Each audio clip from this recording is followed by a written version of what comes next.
شروع کرتا ہوں اللہ کے نام سے جو نہایت مہربان اور بڑے رحم والے ہیں۔ وظیفہ سورۃ الکوثر۔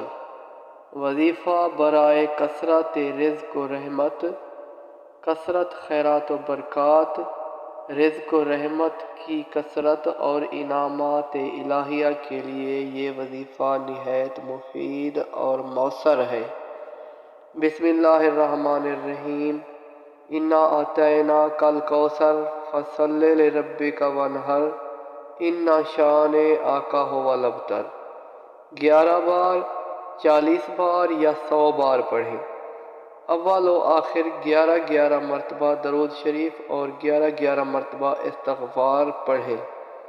اس وظیفہ کا بہتر وقت بعد از نماز فجر، طلوع آفتاب سے پہلے، بعد نماز عصر، غروب آفتاب سے پہلے یا بعد نماز عشاء ہونے سے پہلے ہوتا ہے۔ اس وظیفہ کو کم از کم 40 دن یا حسب ضرورت جاری رکھیں۔